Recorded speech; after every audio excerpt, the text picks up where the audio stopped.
Get your Trump gear.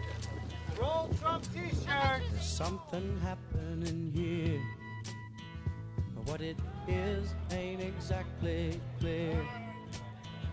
There's a man with a gun over there, telling me I got to beware.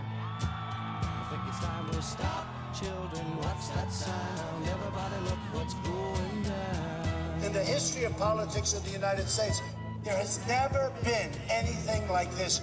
They call it a phenomena. You're a phenomena. We're all a phenomena. You're a phenomena.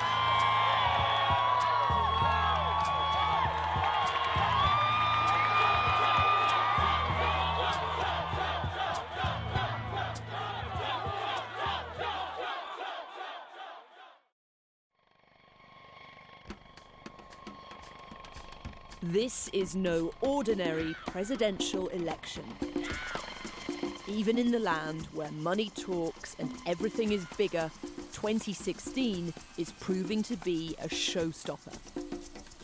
Centre stage is America's most famous rich man. Please allow me to introduce myself. I'm a man of wealth and taste. I've been around for a long, long year. Stole many a man's soul and faith. Donald Trump, property tycoon, reality TV star, best-selling author. For years, he's projected an image of wealth and success, relentlessly promoting his deal-maker extraordinaire persona. Pleased to meet you. Hope you guessed my name. Now Donald Trump is selling himself to the American people, with his sights set on the most powerful office in the world. Ladies and gentlemen, I am officially running for President of the United States, and we are going to make our country great again.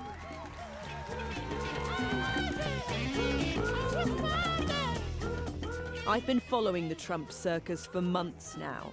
What began as a joke has become the most extraordinary political campaign of modern times, baffling politicians and enthralling his supporters. He speaks for the people. Things he's saying, I've been saying for years. When he wins, we all win. How does he make you feel inside when you hear it? He makes me feel inside. He makes me feel like I just want to I'm busting for joy that we possibly have a chance to bring the America that our forefathers wanted us to have. The freedom. So much freedom has been taken away from us. We're like slaves here. We're going to make our country so great. We are going to make it strong. We are going to make it powerful. We're going to rebuild the military. We're going to make it so strong. I will be the greatest jobs president that God ever created. I tell you that. We're going to win for the country. We're going to win, win, win. Trump's campaign is spontaneous. It's a grassroots uprising. It's an insurrection. It's an insurgency. It's a revolt against the established order. They don't have to call voters and tell them to turn out for Donald Trump. They're turning out on their own. This is a natural phenomena, and I've never seen anything like it in American politics.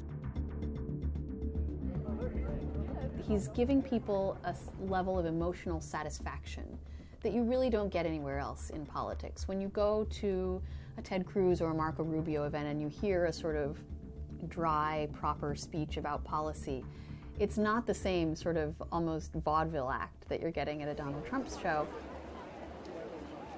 But there's a dark side to Donald Trump's presidential bid. To get himself elected, Trump is exploiting America's simmering social tensions. When Mexico sends its people, they're not sending their best. They're not sending you. They're not sending you. They're sending people that have lots of problems. They're bringing drugs, they're bringing crime, they're rapists. I want surveillance of certain mosques, okay? If that's okay.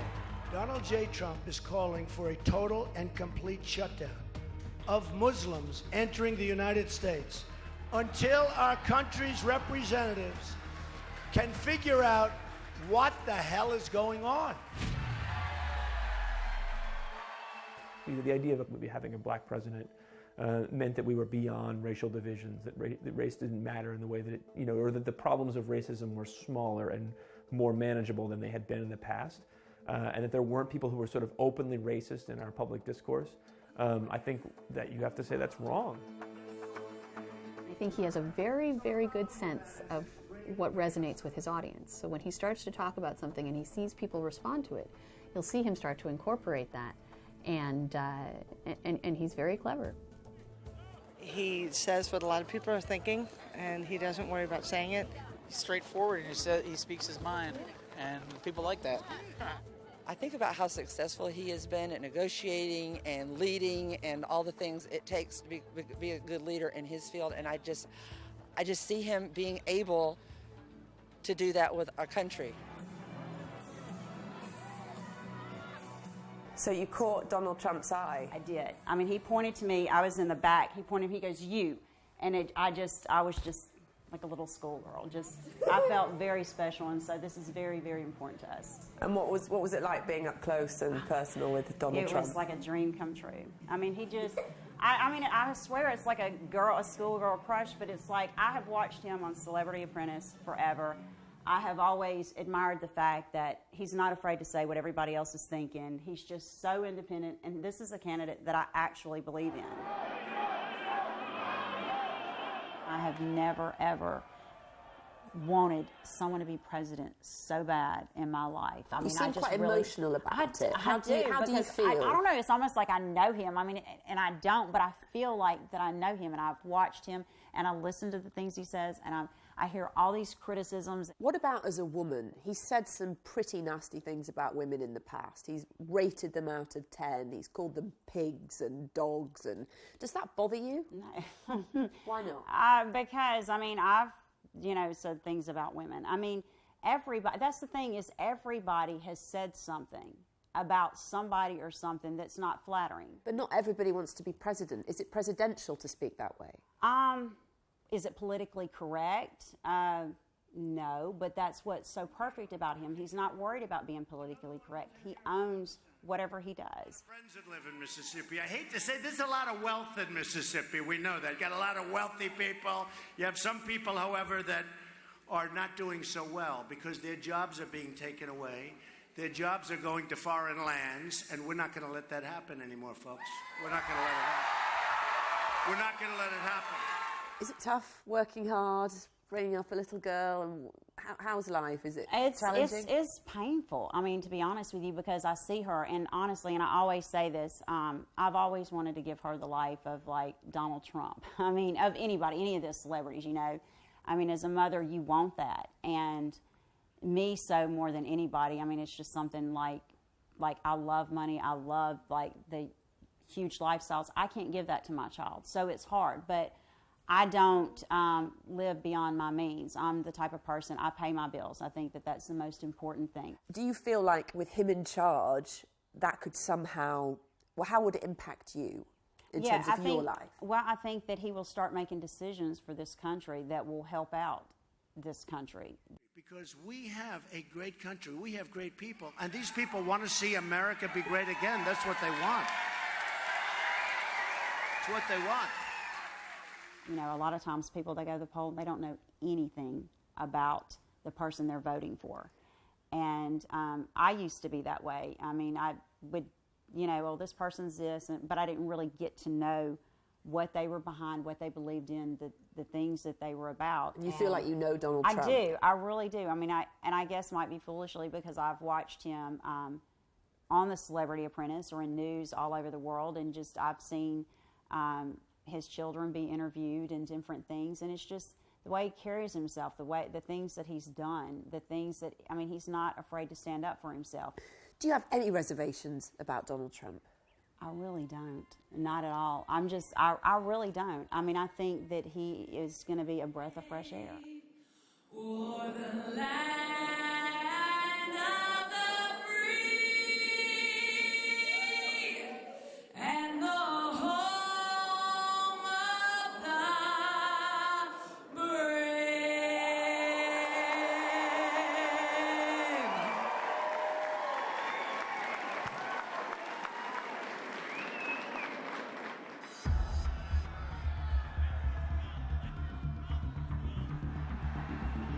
Welcome to America in 2016, where the atmosphere is charged with anger and exclusion. Get him out of here. Get him out.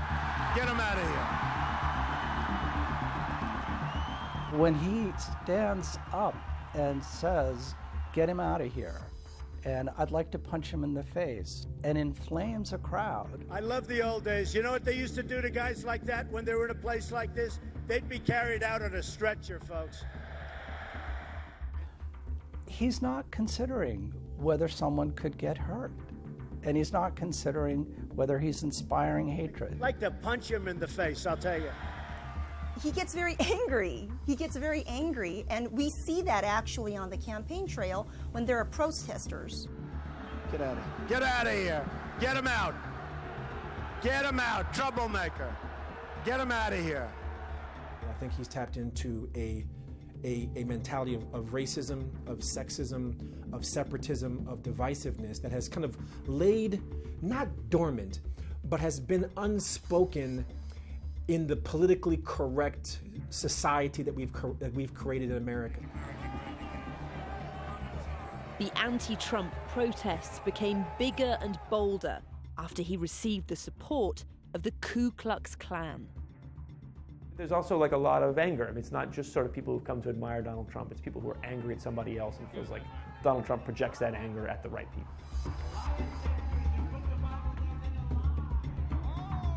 I mean, these are people who came of age in a time when white people were the unquestioned dominant force in American politics on both sides, liberal and conservative. And so I think part of Make America Great Again is a call back to a time when that was sort of who got to say what went on in America. You ain't gotta grab him like that. You ain't gotta grab him like that. You ain't gotta grab him like that. You ain't gotta grab him like that. It's time to escalate.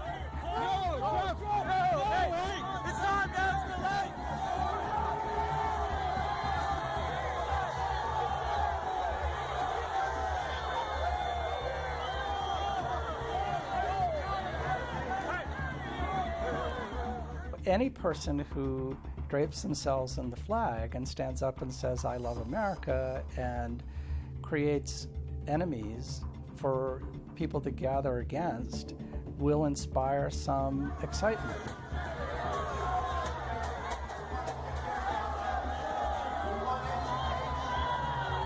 What is campaigning? From what I can tell, it's going around the country in his Trump plane and talking to people, okay? He talks to people and he gets them riled up. That to me is a very, very dangerous game to play because you are eventually going to reap what you sow. And if you're sowing divisiveness, you're going to reap the outcomes of divisiveness. And we've seen what that leads to in our country already. He clearly cannot handle not being adored by everyone. Part of the problem and part of the reason it takes so long is nobody wants to hurt each other anymore, right? And they're being politically correct the way they take them out. So it takes a little bit longer. And honestly, protesters, they realize it. They realize that there are no consequences to protesting anymore. There used to be consequences. There are none anymore.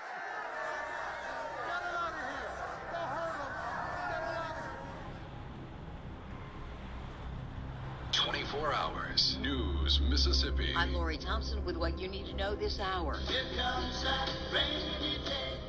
In parts of the United States struggling to recover from the economic recession, Donald Trump's promise of prosperity is powerful. As Mayor Johnny Dupree told local WDAM, people who live near water should not press their luck and make a common mistake. Shane Humphreys is willing to forgive his imperfections.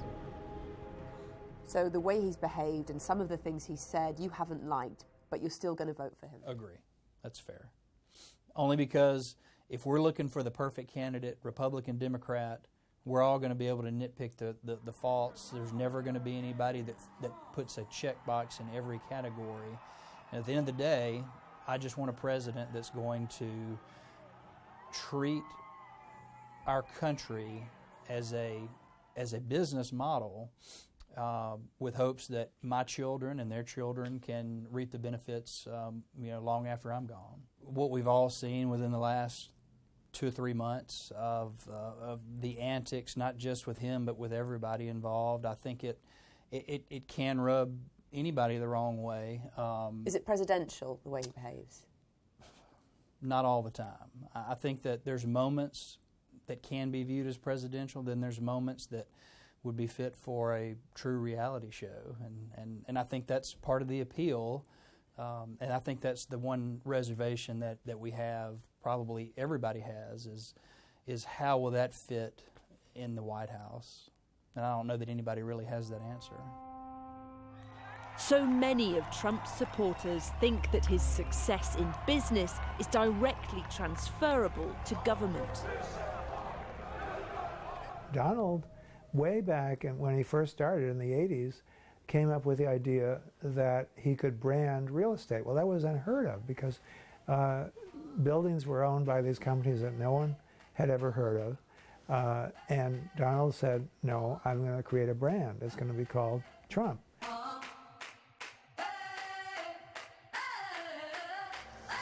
I'm living in that 21st century, doing something mean to it. Do it better than anybody you ever seen do it. Screams from the haters, got a nice ring to it. I guess every superhero need his theme music. No one man should have all that power.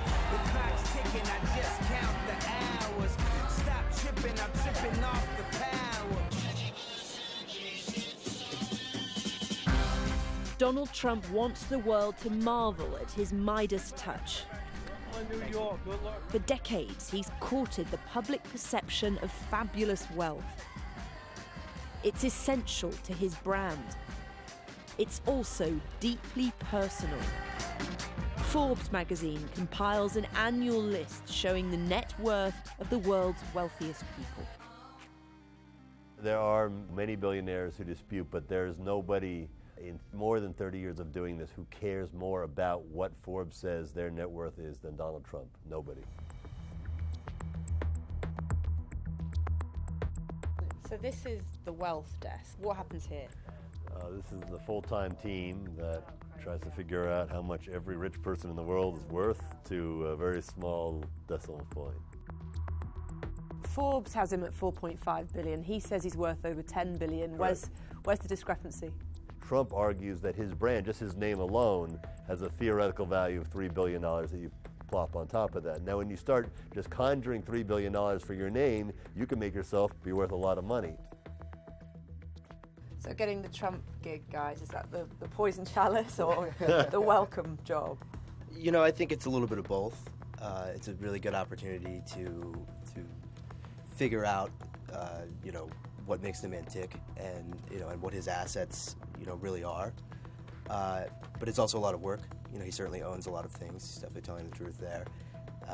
And you got to meet him. You got to be in a room with him I and did. say, "Look, Mr. Trump, this is what I think about what you're worth." How did that go down? Well, I don't know if I even had that much of a word in. He's not curious. He's not engaged. He starts every day with a sheaf of printouts where his name is circled or highlighted, and that's his reading for the day. To me, 4 billion, 10 billion, either way, you're very successful, but there is clearly something in him that drives him, and that, this is a measure. I mean, the Forbes 400 and our Forbes billionaires list, it's a way to measure yourself against other very successful people, and clearly this is somebody who's very driven by where he ranks in the world and on our lists. Is he worth 2 billion or 5 billion or 10 billion? Does it matter? I don't think it matters. The point is, he has been successful. If you're a shark moving through the water, eating everything in sight, and leaving a bloody trail behind you, you're pretty successful. And Donald Trump is a shark moving steadily through the water and never looking back. He consumes everything that he comes upon and leaves the bloody mess behind, and it doesn't matter at all to him. Donald Trump. Donald Trump's self-promotion went into overdrive when he turned himself into a reality star watched by millions. The timing of The Apprentice and of him hosting The Apprentice could not have been better for Donald. One man who knows all about the strange power of reality television is former Apprentice winner Randall Pinkett. I mean, there's Richard Branson, there's others who have this elevated status, but to have the stage of The Apprentice really did elevate Donald to a level that was unprecedented for him and for most entrepreneurs. The same was true for us who competed, who were largely unknowns. It gave us that same platform that it's given Donald. And because we now value celebrity the way that we do, that we almost blindly subscribe to the views of celebrities, it's given America an Achilles heel that says, well, celebrities don't always have the right answers. Celebrities aren't always qualified for what they endeavor to do, but that seems to trump, no pun intended, any other qualification nowadays. Now, Steve Burke of Comcast, great guy, came up to my office with the people at NBC. Please, Donald, would like you to do The Apprentice. The ratings after 14 seasons were still fantastic. They were still great. And I said, Steve, I think I'm going to run for president. No, you're not. No, I think I'm going to run for president. They didn't want me to. They wanted me to because the show does great. In his latest incarnation as host of The Apprentice, he was in millions of American homes every week, really for 14 years. So he established this persona. He doesn't really have to do this for the fame or fortune or any of it. He's doing it because he loves his country, and we love him and support him 100%. You know, you just are so thankful that someone will stand up and say what they really mean and say what I think is the voice of many people in this country. You're a lifelong Democrat, Absolutely. And now you're going to vote for Donald Trump. I'm going to vote for Donald Trump. You know, we're Americans. We've always in our lifetime been looked up to as the leaders of this world. They don't do that no more. They laugh at us. But Donald Trump can change that? I believe he can.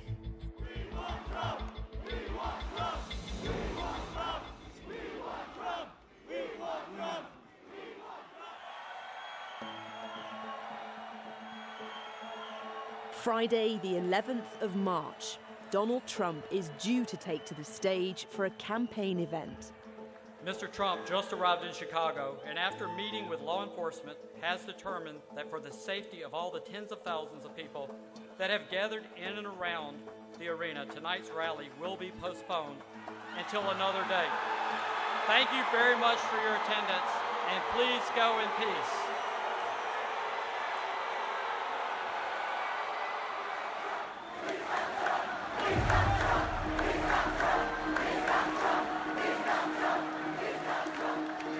What followed was a Trump rally like no other. Hundreds of protesters clashed with his supporters.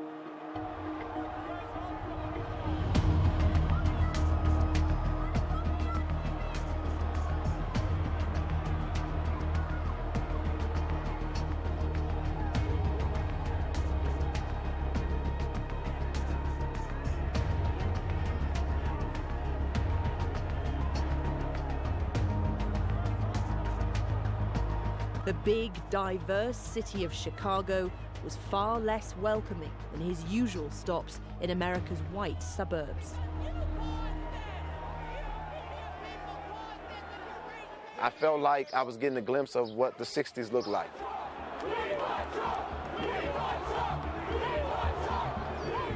I was unsafe. I knew that my life was in danger, but I also knew my future was. And I was shocked. So what did you do? My mission became to get on that stage and put the message out that needed to be heard.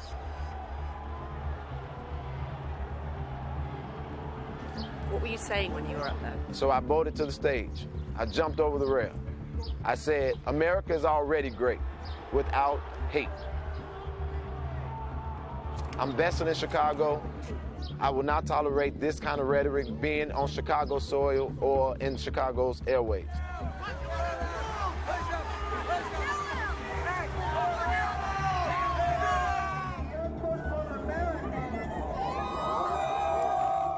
These ugly scenes confirmed the political elite's worst fears. The Trump phenomenon was beyond their control.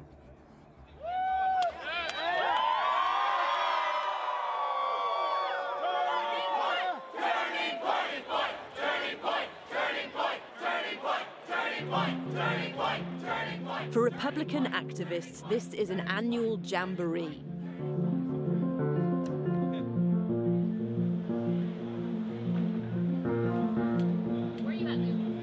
CPAC is the Conservative Political Action Conference, Glastonbury for the grassroots. Trump was due to do a headline speech here, but he pulled out at the last minute. The Republicans are the party that gave America George Bush, actor turned president Ronald Reagan, even Abraham Lincoln. But never in their illustrious history have they had to deal with a Donald Trump. What do you make of Donald Trump? Do I have to be honest here on this? Donald Trump, I think he's a recipe to guarantee a loss in the election. He will never win the presidency, even against a very flawed Democratic candidate in Hillary Clinton. He has no credibility or integrity in my eyes as a conservative. So I like to vote for someone based on their principles and based on their background and not based on what they're saying. We've spoken to quite a few CPACers, and you are the first one who said that they like Donald Trump. I realize that. Why don't the Republican establishment like Donald Trump? Well, it's amazing how popular he is, though, isn't it? And the more that he insults people and makes a simus out of something, the more successful he gets, because people are tired of the way things have gone. Everybody's going to help you. Everybody's going to do you. Congress is going to do this. Get them in. Nobody does anything once they're in. They don't know how to fight anymore. They give up. Well, what we've seen in the past is that Republicans have tended to pick sort of the next guy in line. Someone who's run before, or say the son or the brother of a former president. But someone who had sort of passed those establishment markers and litmus tests, and someone who was relatively moderate. Someone like Florida Senator Marco Rubio.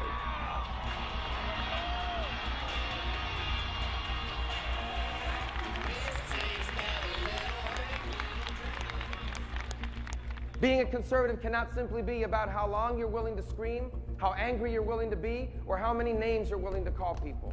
That is not conservatism.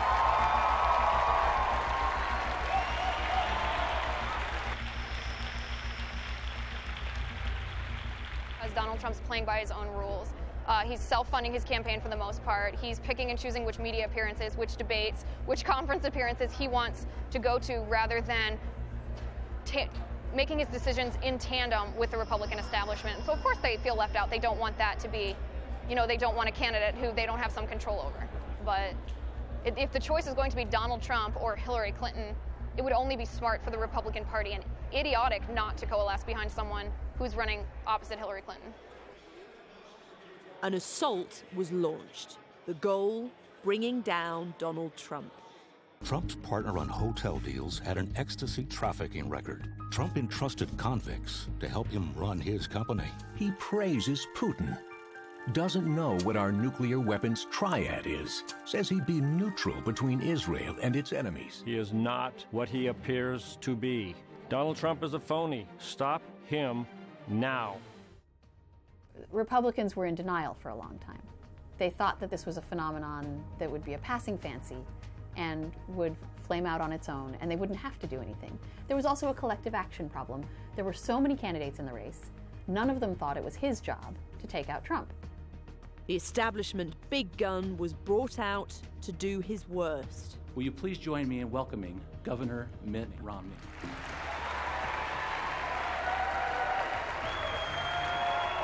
Now, I'm far from the first to conclude that Donald Trump lacks the temperament to be president. After all, this is an individual who mocked a disabled reporter. You got to see this guy. Oh, I don't know what I said. I don't remember. He inherited his business. He didn't create it. And whatever happened to Trump Airlines? How about Trump University? And then there's Trump Magazine. A business genius, he is not. I built a company that's worth more than $10 billion. Watch, by the way, how he responds to my speech today. I mean, honestly, I thought I'll just address it quickly because it's irrelevant. This may tell you what you need to know about his temperament. Mitt is a failed candidate. He failed. His stability. He was begging for my endorsement. And his suitability to be president. I could have said, Mitt, drop to your knees. He would have dropped to his knees. Donald Trump is a phony, a fraud. His promises are as worthless as a degree from Trump University. For Republicans, a lot of sort of Republican establishment types, you know, the consultants, the intelligentsia, the lobbyists, the donors, the people who thought they ran the Republican Party, this has been profoundly disillusioning because the things that they thought the Republican Party stood for, the conservative principles that are the reason that they fight this fight, turn out not to be the things that their voters are interested in. He's been pro-choice, he's been pro-life, he's been for an assault weapons ban, he's been against an assault weapons ban. Is he inconsistent? I don't consider it inconsistent. I consider it having a freedom to change your mind at any given opportunity, and we're all allowed that. Does it bother you that he's changed his political stance on issues over the years? Not really, no, because all the politicians do that anyways. I mean, look at Obama. He said he's going to do all the stuff he got in office, and he's almost crippled America. He says he's funding his own campaign. Arguably, that's not strictly true. He's loaning money to his campaign that he can get back. Then that's good. At least he's not getting money from other politicians and people that can tell him what he's going to do and what he's not going to do to run his campaign. He is taking donations from people. Since when? You can donate on his website. Oh yeah, you can donate on his website, but he's not taking big money from big lobbyists and stuff of that nature.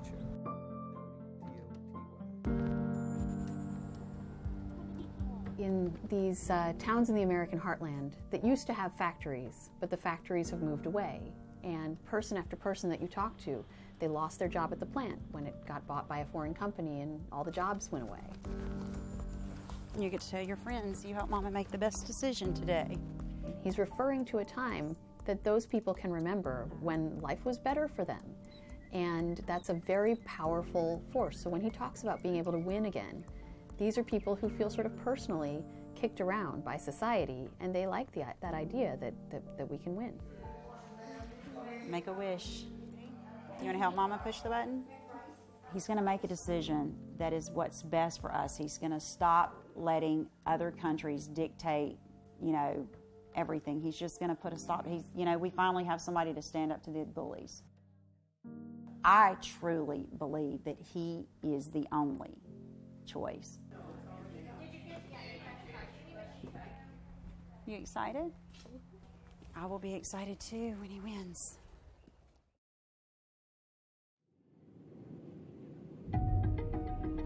Well, ladies and gentlemen, once again from the flight deck, good morning to you. We just left off at 31,000 feet. I'm on the campaign trail following Donald Trump.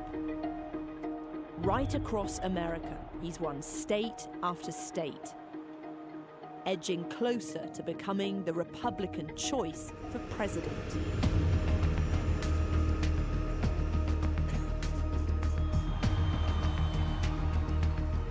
So, ladies and gentlemen, it is my honor and my privilege to introduce to you the next president of the United States, Donald J. Trump.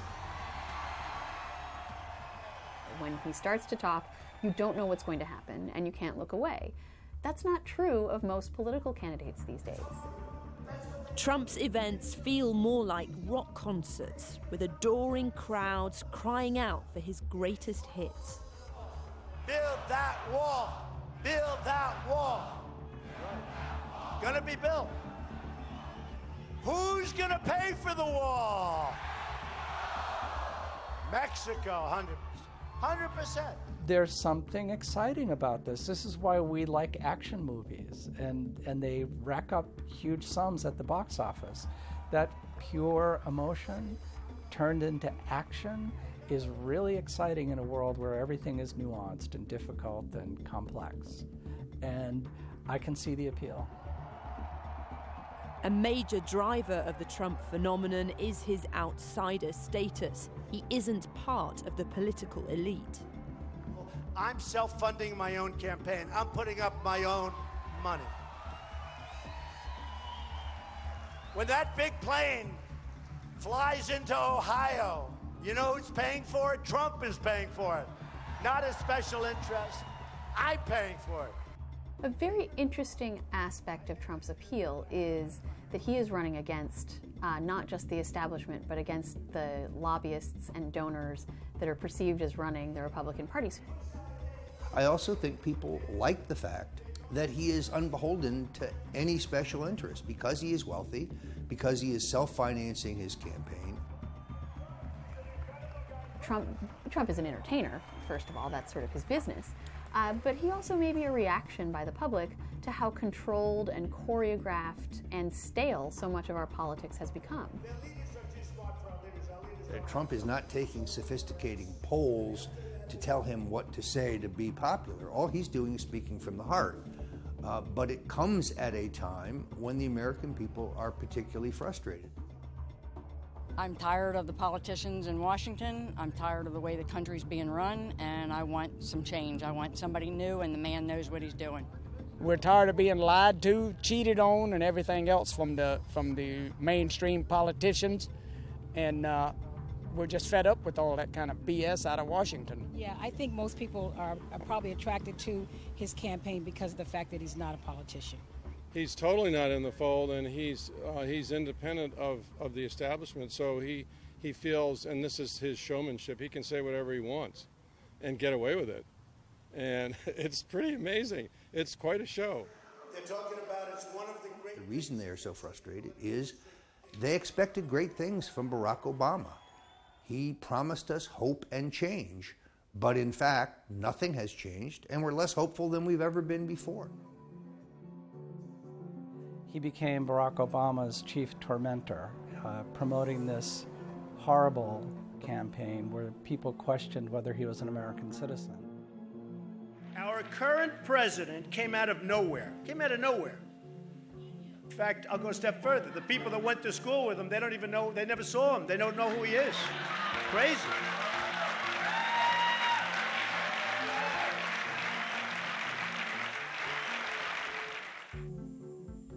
He had this visceral animosity where Obama was concerned. I also think he was ambitious politically from the start of his life.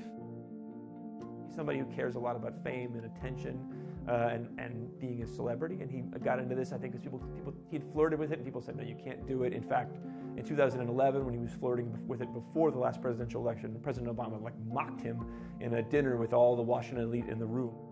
Donald Trump is here tonight.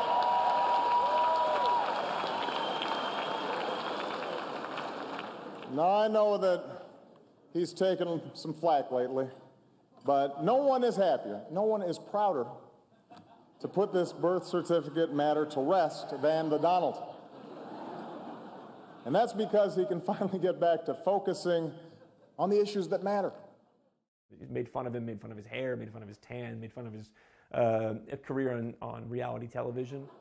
No, seriously, just recently in an episode of Celebrity Apprentice at the steakhouse, the men's cooking team did not impress the judges from Omaha Steaks.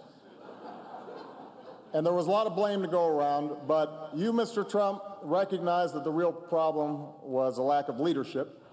And these are the kind of decisions that would keep me up at night.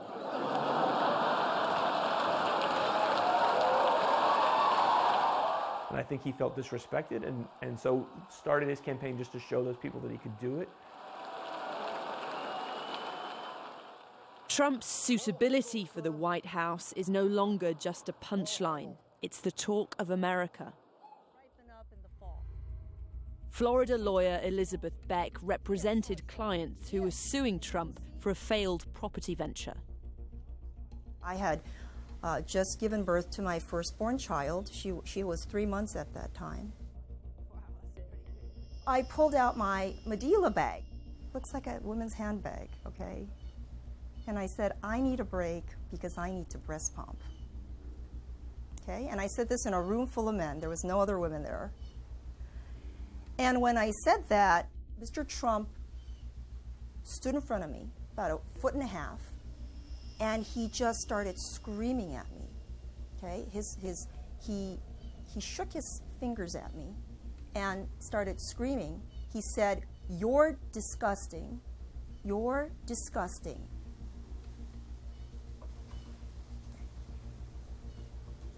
And then he just turned around and he ran out of there. He just turned tail and he ran, and his bodyguard ran after him, and he was gone. How would you describe his temperament in a professional setting? His temperament is he's touchy. He's insecure.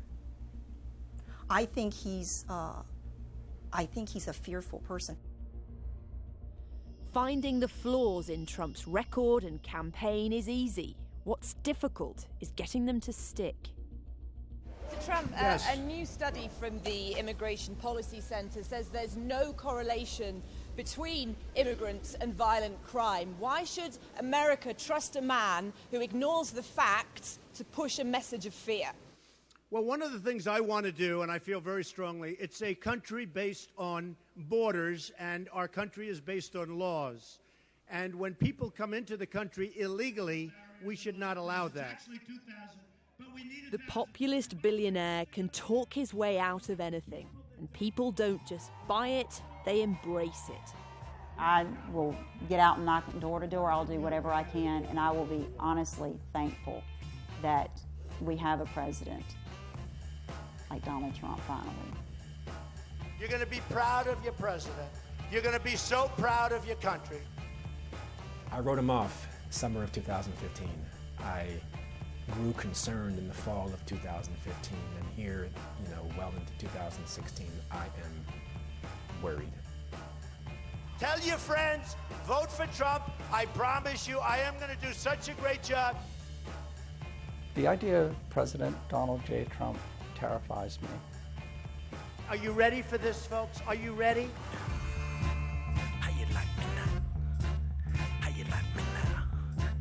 How you like me now? How you like me now?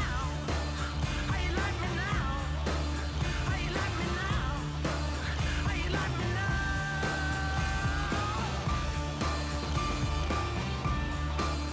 Donald Trump is defining this election.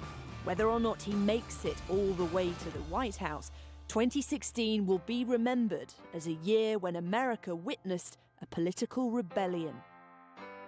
You will look back 2 years from now, 10 years from now, 20 years from now, you're going to say, that's the single greatest vote I ever cast. Can Donald Trump be president of the United States? God forbid. But I'm fighting against it, not just for Chicago or Illinois or America. I'm fighting against it for the world. I would hate for you all to have to deal with him as our president. It is a magical and historic moment for this country. We have to figure out, folks, what the hell is going on. This is an example of the Times meeting the man. This is kismet. This is a perfect moment, a perfect storm, if you will. You get to the end, you can handle a lot of things, including pressure. I think he wants to be president because it's the job that is the greatest and would suggest that he truly is the great man that he claims to be. And to think I had such an easy life. What do I need this for, right?